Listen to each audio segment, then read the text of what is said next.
Assalamualaikum warahmatullahi wabarakatuh. Kembali ke Pojokan Sinema. Di pojok manapun kalian berada, semoga selalu sehat dan bahagia.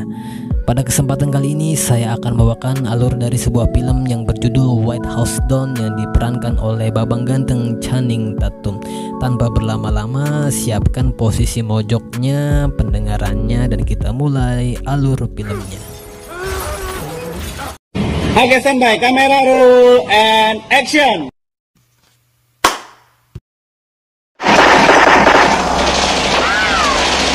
Oke. Oh shit. Oke.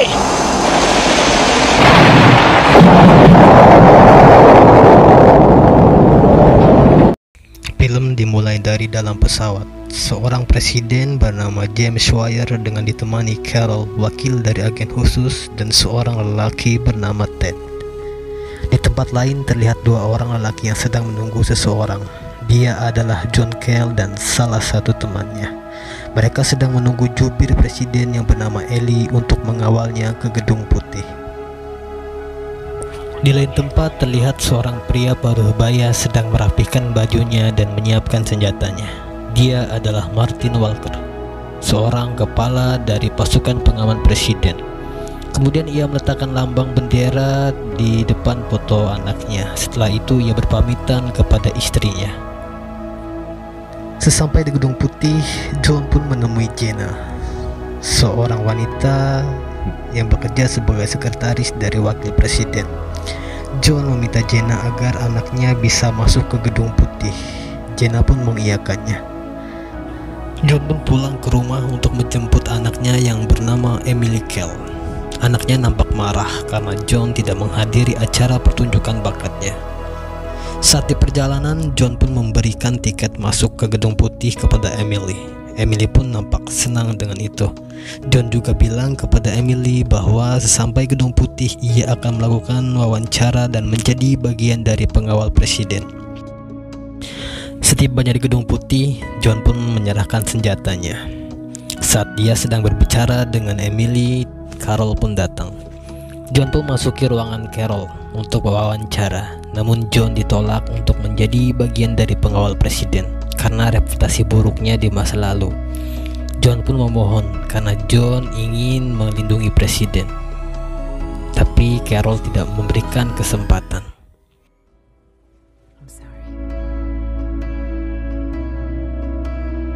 Setelah keluar, John pun ditanya oleh anaknya Emily.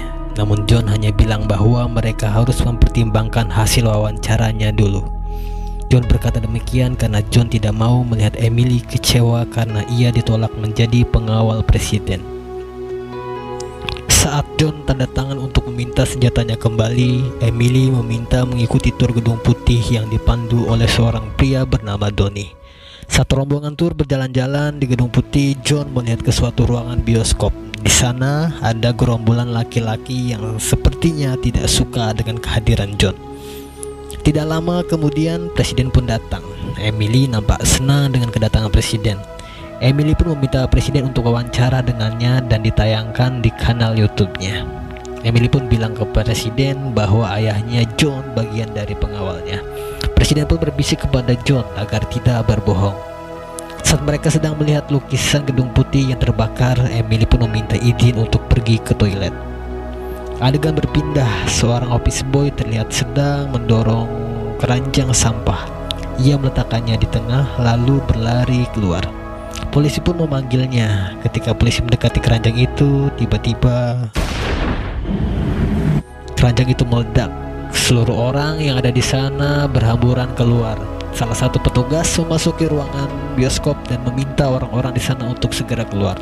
Namun ternyata orang-orang yang ada di bioskop itu adalah para penjahat yang sedang menyamar. Para penjahat pun mulai melakukan aksinya. Mereka menembaki semua petugas yang sedang berjaga di dalam, menguasai setiap sudut Gedung Putih, termasuk menembaki petugas yang berjaga di atap gedung, dan menembaki semua petugas yang ada di bawah. Emily yang keluar dari toilet shock melihat aksi para penjahat itu. Ia pun mematikan handphonenya. Sedangkan pada adegan lain, John sedang panik menghubungi Emily lewat telepon, namun teleponnya tidak aktif. Emily menaiki tangga bermaksud mencari jalan keluar. Ia sedikit lega melihat banyak polisi di sana. Namun tak lama kemudian polisi-polisi itu pun tewas karena ditembaki oleh para penjahat. Setelah membereskan mayat-mayat polisi, penjahat itu keluar. Emily yang melihat itu berinisiatif untuk merekamnya. Saat Emily merekam, tiba-tiba videonya terjeda karena ada telepon dari John, ayahnya. Saat John sedang panik, tiba-tiba para penjahat datang dan menembak petugas di ruangan itu. John mengambil senjata petugas yang tewas dan lari dari sana untuk mencari anaknya, Emily. Di luar tampak pesawat datang untuk menjemput presiden. Namun karena atap gedung sudah dikuasai para penjahat, pesawat itu pun tidak bisa ke sana karena dihalangi dengan hujaman peluru. Karena dapat kabar pesawat tidak bisa ke sana, Martin Walker pun meminta presiden untuk ke bunker saja. Di sisi lain, John sedang berada di dalam toilet untuk mencari Emily. Ketika John di dalam toilet, salah satu penjahat melihatnya dan menembakinya, tapi John bisa membunuhnya. John pun mengambil handphone milik penjahat itu. Adegan berpindah. Ketika presiden sudah sampai ke bunker, Martin menembaki semua pengawal, termasuk Ted, temannya.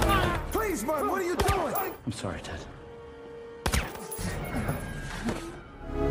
Sementara itu, John yang sedang mencari Emily mendengar pesan dari telepon yang John ambil dari penjahat tadi. John mendengar bahwa presiden ada di bunker dekat perpustakaan. John yang berada di dekat sana mengurungkan niatnya untuk mencari anaknya dan memilih untuk menyelamatkan presiden. Saat Martin akan menembak presiden, John pun menyelamatkannya.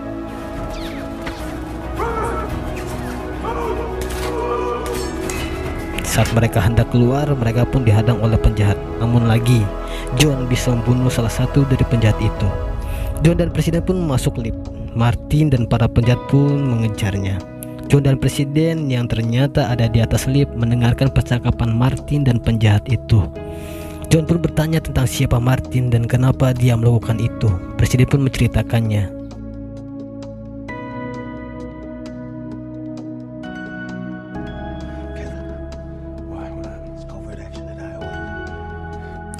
Mereka pun berencana untuk memasuki ruangan tidur presiden. Di ruangan lain, seorang penjahat yang bernama Tyler sedang meretas semua jaringan yang ada di gedung tersebut.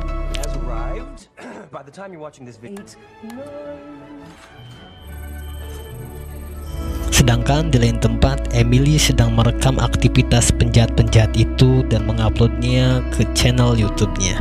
Namun akhirnya Emily pun tertangkap dan dimasukkan ke ruangan di mana rombongan tur ada di sana. Carol yang bertugas menyelamatkan presiden mencoba menghubungi penjahat itu. Carol pun kaget ketika mengetahui bahwa Martin Walker lah pelakunya. Martin pun meminta uang tebusan $400 juta tunai. Atau tidak, ia tidak segan untuk membunuh presiden. Di ruangan lain terlihat John dan presiden memasuki ruangan tidur presiden. Di dalam sana, John menelpon Jenna, sekretaris wakil presiden. Jenna lalu menghubungkannya dengan wakil presiden. Namun sayang, keberadaan John dan presiden diketahui oleh penjahat. Mereka pun ditembaki. Saat John hendak dibunuh, presiden menembaki penjahat itu hingga tewas.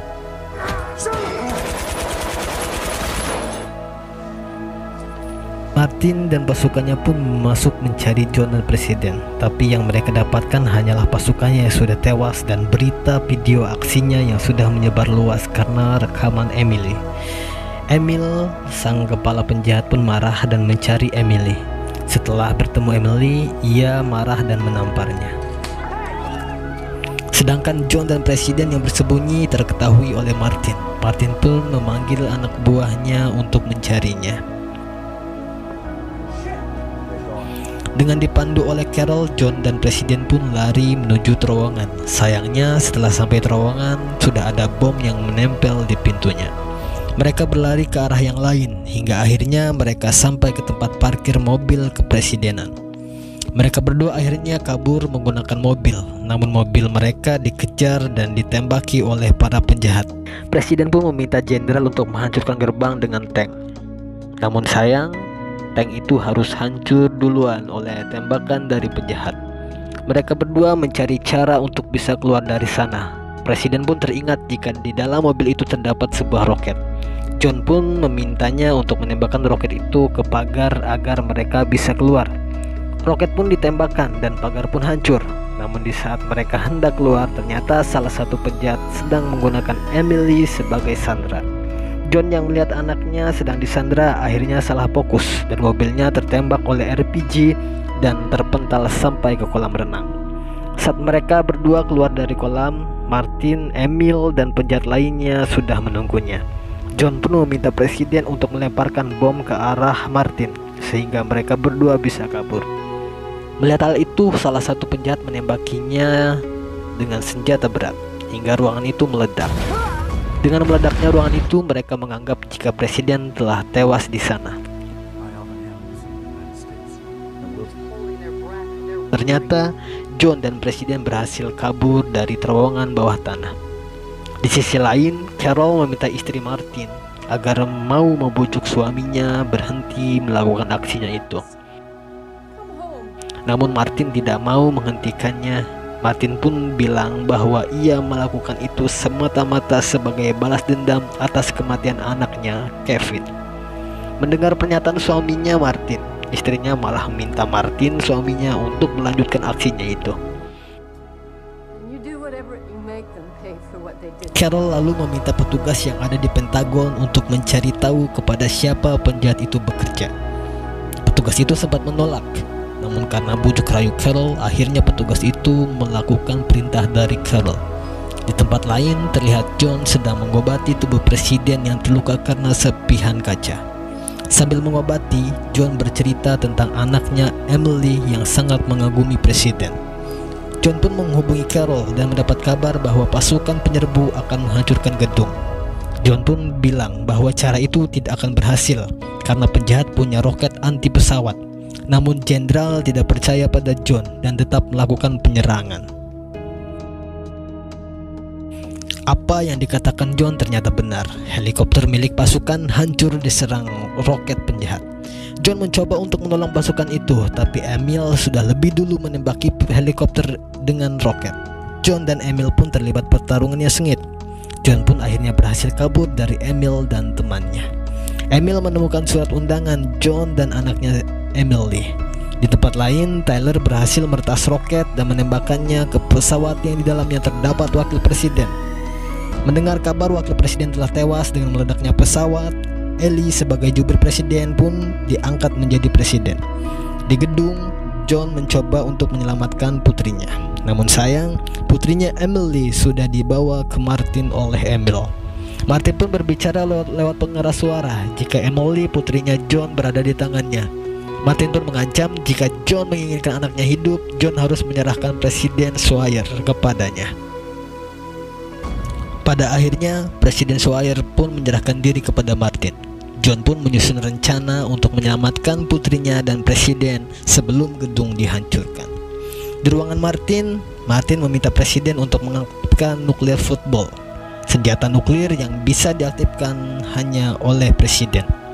Presiden pun menolak dan meminta Emily mengerti akan keputusannya.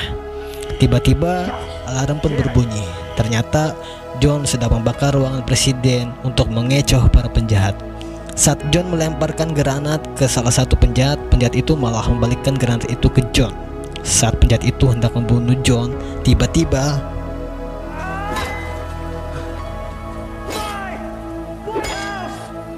Donnie memukul kepala penjahat itu hingga tewas. John pun menanyakan ruangan oval kepada Donnie, dan John meminta Donnie untuk mengawal para sandera keluar. Di lorong bawah terlihat Tyler hendak keluar dan membuka pintu yang terdapat bom yang ia pasang. Namun ternyata bom itu sudah tak bisa ia kendalikan dan bom itu meledak dan menewaskan Tyler. Di tempat lain terlihat Martin yang sedang berdebat dengan penjahat temannya Emil. Martin pun menembaknya hingga tewas. Presiden yang melihat Martin membelakanginya mengeluarkan pena dan menusuk Martin dengan penanya. Mereka berdua terlibat baku hantam. Presidennya tak berdaya dipaksa untuk meletakkan telapak tangannya sebagai sandi pengaktif nuklir. Di tempat lain, Carol dan anggota-anggota lain tampak panik dengan aktifnya nuklir. Jenderal pun meminta Ellie yang dianggap sebagai presiden untuk memberikan perintah meratakan gedung putih. Terlihat di Gedung Putih, John yang hendak menyelamatkan anaknya dan presiden. Ketika ia sedang menerima telepon dari Carol, tiba-tiba Emil menyerangnya. Mereka berdua pun terlibat baku hantam. Namun akhirnya John bisa membunuh Emil dengan mengalungkan bom di lehernya. Presiden yang tersadar kembali menyerang Martin untuk menggagalkan aksinya. Namun sayang, presiden harus tertembak. Dan terlihat pasukan yang akan menghancurkan Gedung Putih sudah hampir siap melakukan aksinya. Martin yang hampir menyelesaikan aksinya tiba-tiba John datang menabraknya dan menembaknya hingga tewas. Waktu pengaktifan nuklir pun terhenti dan gagal.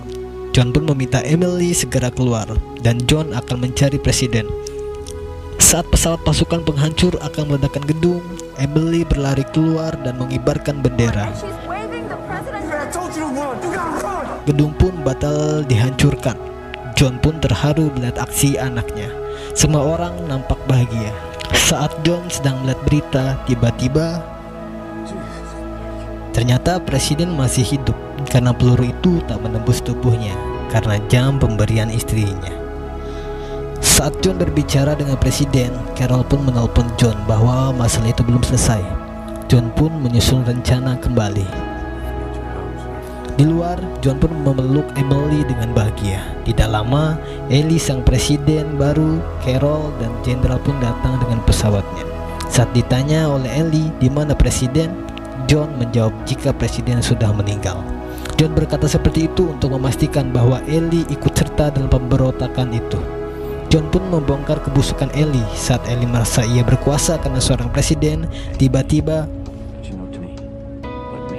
muncullah Presiden Sawyer dan meminta jenderal untuk menangkapnya. Ellie pun ditangkap. Saat presiden menaiki pesawat, presiden pun memanggil John karena presiden tak mau pergi tanpa John. John pun meminta Emily untuk ikut terbang bersamanya dan film pun selesai.